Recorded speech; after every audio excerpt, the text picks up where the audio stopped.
Ladies and gentlemen, welcome into the Slightly Warm Seat podcast. My name is Jonah King, and I've got a very special guest here today, Brian Richter. Yes, Yes, sir. how you doing today? I'm fantastic. Beautiful weather. That's usually how it is in St. Petersburg. I love the sunshine. Not too warm, not too cold. You messaged me I believe like last week, and you told me, hey, I want to come on the pod and talk about a little something special I'm doing, and it is something that's really magnificent and amazing. You essentially are biking across the country. So like people will take we'll take road trips across the country. That's all fun. You're biking across the country. Not only biking across the country, you're doing it for charity. Can you tell me a little bit about how this came about?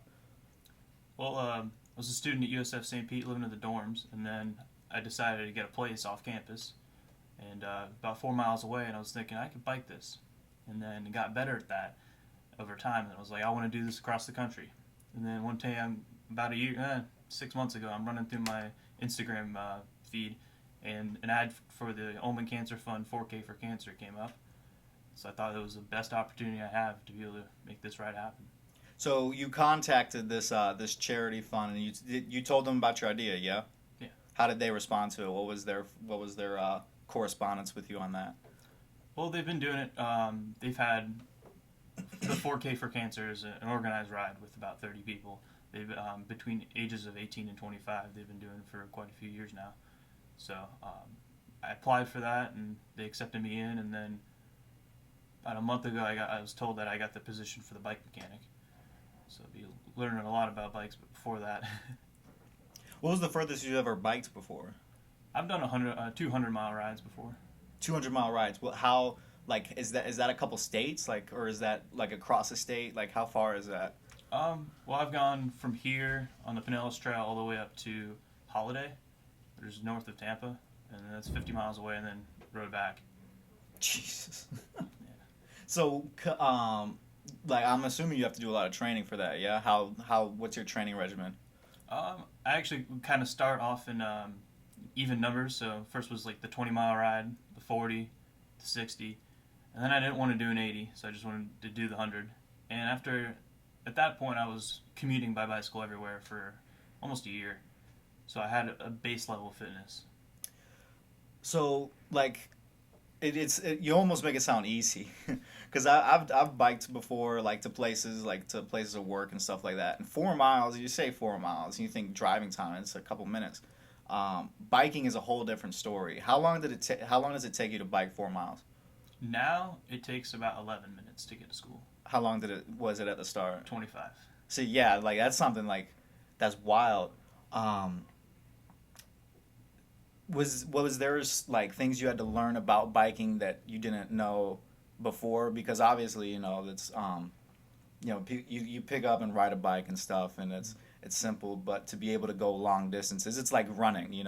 You can't just start off running a marathon. You gotta work up to it, and you gotta learn things about breathing and stuff like that. Is that similar with biking, or is there differences and stuff? Oh, absolutely. I would. First, a big thing to learn is that the difference in size between the small cog in the back and the big cog in the front determines how much resistance there is, and the higher the resistance, the greater the speed. And a big fundamental thing in biking is you want to get a cadence of around 90 rotations per minute. And so that was a good goal once I figured that out. And then to stay in the seat instead of getting up, and because you get fatigued quicker that way. Do you remember the first time you rode a bike? I have memories of trying to learn how to ride a bike, and then I remember getting my training wheels taken off. Right. But I don't think I remember the moment I stepped on a bike. What were you, like 5, 6, 7? Probably like 4. Probably 4. Woo. I probably still have my training wheels on at like 6. So it was the Ulman the charity fund. Was it because of the advertisement? Did you look more further into it and say, I want to do this for, a specific reason? The charity is directly aiding young adults battling cancer, and I've looked at. I'm a biology major, and I've looked at a lot of the numbers of health, and it seems that a lot of people my age are affected by these things. And I'm blessed to be able to ride my bicycle everywhere I go, to be able to have the health that I have, and I would love to be able to have the opportunity to help other people my age. How long has it taken the planning process to map this out? Um, um, I got on in December, and we're departing June 2nd.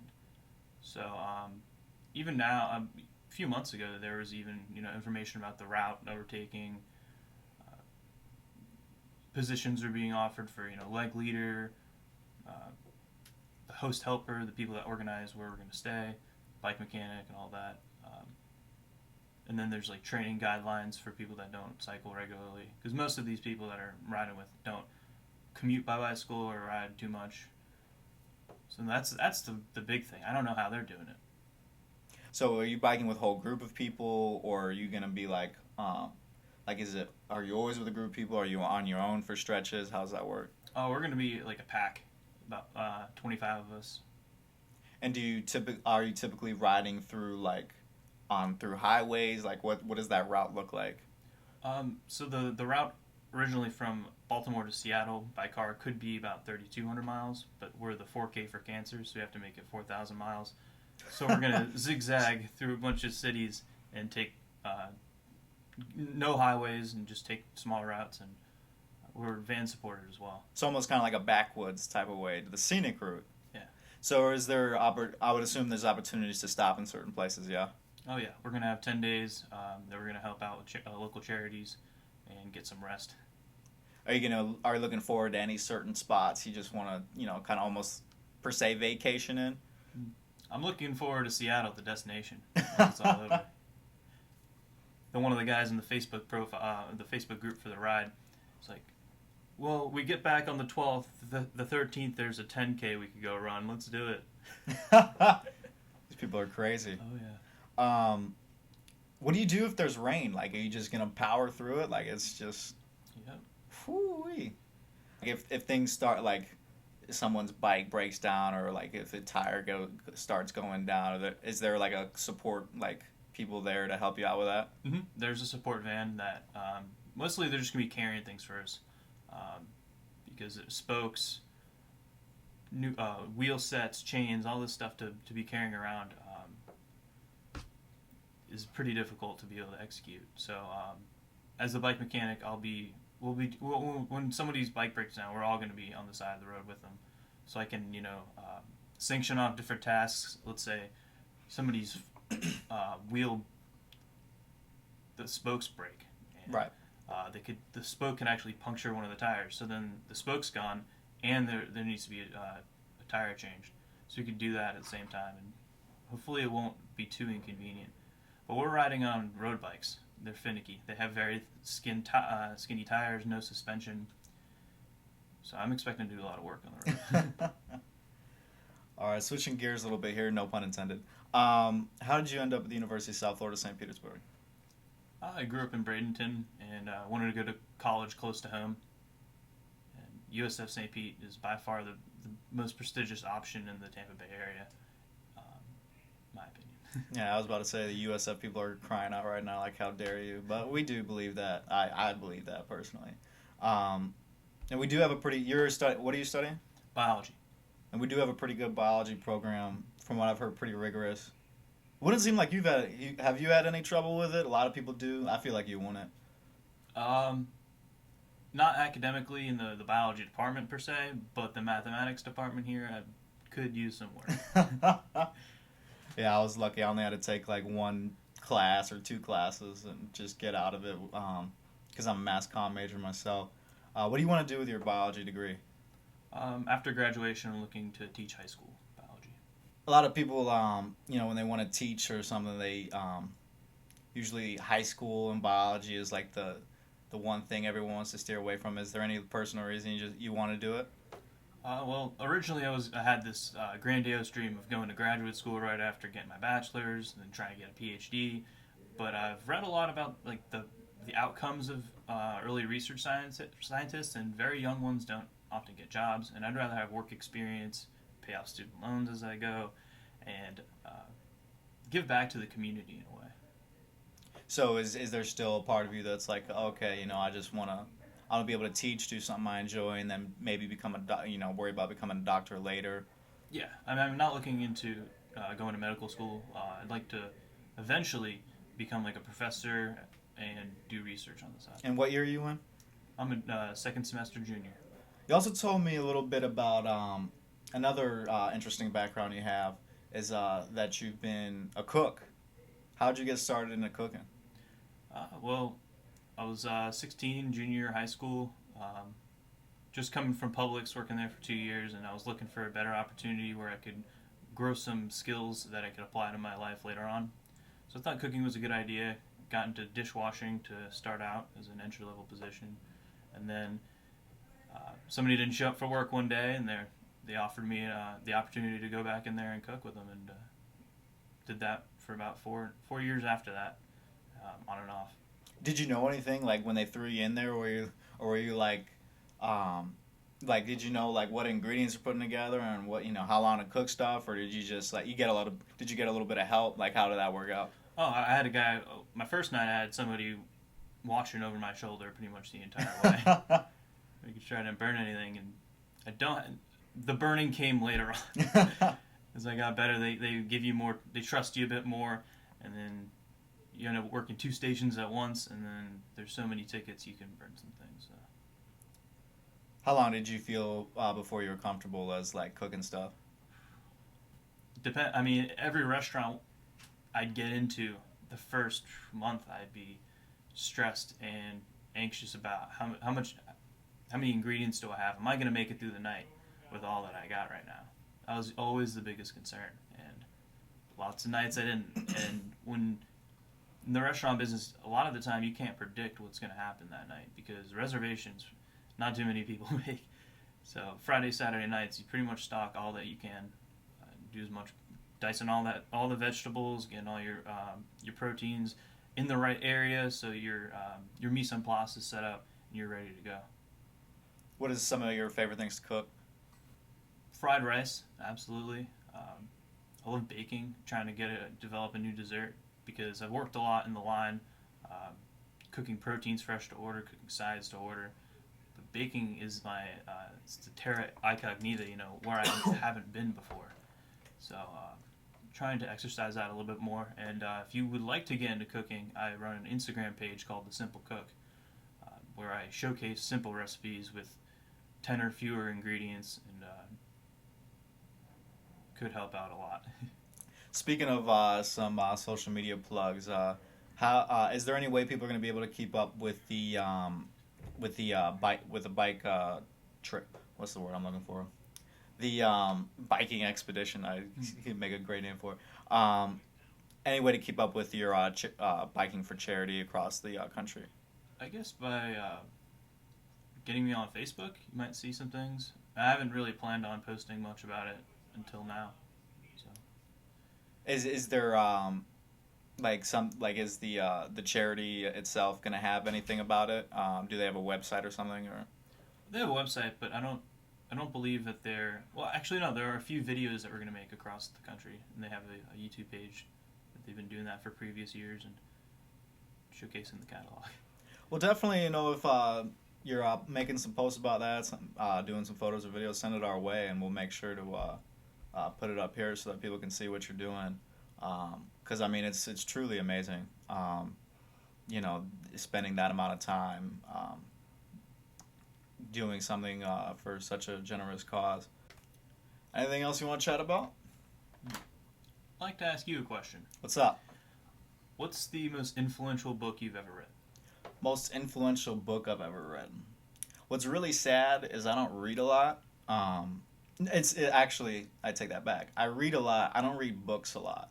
So, like, I'll read a lot of articles and stuff, and there's a lot of really good articles out there. And, people think, like, oh, news articles. There's a lot of different pieces of writing people do.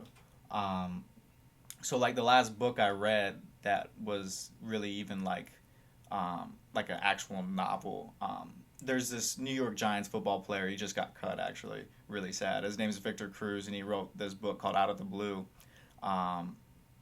which is on him being a New York Giant, and the color of the team is blue, and he came out of nowhere, blah, blah, blah, blah. And the book isn't really written, like, it's not like, oh, it's really great writing style, like, it's really, like, or, like, you really feel like it's something groundbreaking, but the story itself, like just the fact that you could see he had all these setbacks and all these terrible things happen to him, and he just kept going through it, was definitely something that was just like inspirational more than anything. Absolutely, because the side of the athletes that we see are them at their games when they're feeling most proud. But I'm sure, just like every human, there's a lot of tribulations that go with that. Right, and what's really funny is like, he'll post on his Facebook or Instagram. You look even through some of the comments, and people are like, "You need to focus on football, and you need to do, you don't care about this." And it's like you don't live this guy's life. Like you haven't been half through what he's been through to get to that position. How are you and you're just gonna make comments about, oh, you need to focus more on this. While he's doing his job, it's like with anything in social media, is you only kind of post what you like want people to see. So if you want people to see you doing fashion, or you working out or training, you kind of decide. So I always found that fascinating. What kind of books are you into? Um, Recently, I've been more into like the psychology because it's something I have not been able to study at the college level. So I've been reading. This one book I'm reading is the Happiness Hypothesis. So it merges ancient wisdom with modern science and psychology, and they're trying to find the where they come together, their similarities. Do you like a lot of that philosophical stuff, like the Socrates and the Freuds and all that stuff? I like the summaries of them and people that I like to read people that understand that because the old classic language of Greek and Roman text. I mean, even Stoicism is a philosophy that I try to employ in my daily life. It's Stoicism? yes. What's that? So it's a very loose philosophy, but it's based on writings of Roman emperors and how they would approach the world. For example, this one of them is Marcus Aurelius, and he had a journal every day, which he would write down at the end of the day where he went wrong, how he could change his virtues and his morality to become a better leader. Do you try and do some of the same stuff in your life as well? A little bit. It's a lot easier said than done. Right. I was gonna say, like, what are some of the like challenges of trying to employ some of these philosophies? Because I found, like, with anything you start trying to do, especially on a daily basis, the thing I've always had personal trouble with is just trying to keep it going day in, day out. Kind of the New Year's resolution phenomenon of you come into a new year thinking, oh, I'm gonna start doing this, and then all of a sudden a week later you're not. Well, when it comes to New Year's resolutions, I like to do New Year's reviews. So instead of looking forward to the next year, I'll just think about all the things I was doing the year before and how I can improve based on that. And I won't create any rules, but I try to create habits. So never miss more than one day in a row of anything. Right. You can have days off, though. It's normal. Alrighty, man. It's been good to have you here. Biking across America for the Ulman Charity Fund, Brian Richter. Hope to see you successful, back in one piece, so you can graduate, because you're almost there. It's gonna come on. It's gonna come on you crazy. Like you feel like there's so much time left. There really isn't. Not at all. I only got 1 year. But thank you so much for coming. And thank you for the opportunity. Of course, we'll see you around.